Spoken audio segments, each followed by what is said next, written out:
Hello everyone, welcome to Sanmarga classes. ಬೆಳೆಯ ಉತ್ಪಾದನೆ ಮತ್ತು ನಿರ್ವಹಣೆ ಪಾಠದ 13ನೇ ಪ್ರಶ್ನೆ. ನೀರಾವರಿ ಎಂದರೇನು? ನೀರಾವರಿ ಅಂದ್ರೇನು? ಈಗ ನಾವು ಊಟ ಮಾಡ್ತೀವಿ, ಅನ್ನ ತಿಂತೀವಿ, ಅಷ್ಟೇ ಸಾಕಾ ನಮ್ ದೇಹಕ್ಕೆ? ಇಲ್ಲ, ಸಾಕಷ್ಟು ಪ್ರಮಾಣದ ನೀರನ್ನ ಕೂಡ ಕುಡಿಬೇಕು ಅಲ್ವಾ?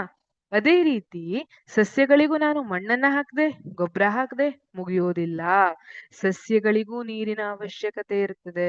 ನಾವು ಸರಿಯಾದ ಸಂದರ್ಭ ನೋಡ್ಕೊಂಡು ಅವುಗಳಿಗೆ ನೀರನ್ನ ಹಾಕಬೇಕು. ಇಲ್ಲಾಂದ್ರೆ ಏನಾಗ್ತದೆ? ಯಾವುದೋ ಒಂದು ಗಿಡ ಮನೇಲಿ ತಂದಿಟ್ಕೊಂಡಿದ್ದೀರಿ, ನೀರ್ ಹಾಕ್ಲಿಲ್ಲ, 1 ವಾರ ಆಯ್ತು ನೀರ್ ಹಾಕೋದ್ ಮರ್ತೋಗಿದೆ. ಏನಾಗ್ತದೆ? ಗಿಡ ಒಣಗಲಿಕ್ಕೆ ಸ್ಟಾರ್ಟ್ ಆಗ್ತದೆ. ಹಾಗೆ ನಾವು ನೀರಾವರಿ ಅಂದ್ರೆ ಏನು ಹಾಗಿದ್ರೆ? ಬೆಳೆಗಳಿಗೆ ಅಗತ್ಯವಿರುವ ನೀರನ್ನು ನಿಯತ ಕಾಲಾಂತರಗಳಲ್ಲಿ ಒದಗಿಸುವ ಪ್ರಕ್ರಿಯೆಯೇ ನೀರಾವರಿ.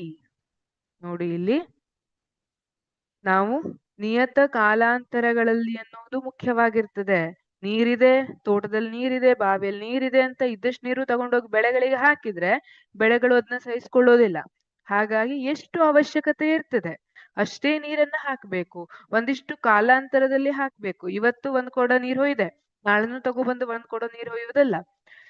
ಗಿಡ ಎಷ್ಟು ದೊಡ್ಡದು, ಅದಕ್ಕೆ ಎಷ್ಟು ನೀರು ಬೇಕು ಅನ್ನೋದನ್ನ ನೋಡ್ಕೊಂಡು ನಾವು ನಿಯತ ಕಾಲಾಂತರಗಳಲ್ಲಿ ನೀರನ್ನ ಒದಗಿಸುವುದು, ಅದನ್ನ ನೀರಾವರಿ ಅಂತ ಹೇಳ್ತೀವಿ. ಹಾಗಾದ್ರೆ ನೀರಾವರಿ ಅಂದ್ರೇನು? ಬೆಳೆಗಳಿಗೆ ಅಗತ್ಯವಿರುವ ನೀರನ್ನ ನಿಯತ ಕಾಲಾಂತರಗಳಲ್ಲಿ ಒದಗಿಸುವಂತಹ ಪ್ರಕ್ರಿಯೆಯನ್ನ ನಾವು ನೀರಾವರಿ ಅಂತ ಹೇಳ್ತೇವೆ. ನಿಮಗೆ ಗೊತ್ತು, ನೀರಾವರಿಯಲ್ಲಿ ಬೇರೆ ಬೇರೆ ವಿಧಾನಗಳಿವೆ. ತುಂತುರು ಹನಿ ನೀರಾವರಿ ವಿಧಾನ, ಹನಿ ನೀರಾವರಿ ವಿಧಾನ ಇರಬಹುದು, ಅಗಳು, ಏತ ಪದ್ಧತಿ, ಇವೆಲ್ಲ ಬೇರೆ ಬೇರೆ. ರಾಹಟ್ ಹಾಗೂ ಸರಪಳಿ ಪಂಪ್ ವಿಧಾನ, ಇದೆಲ್ಲ ಬೇರೆ ಬೇರೆ ನೀರಾವರಿ ವಿಧಾನಗಳಿರ್ತವೆ.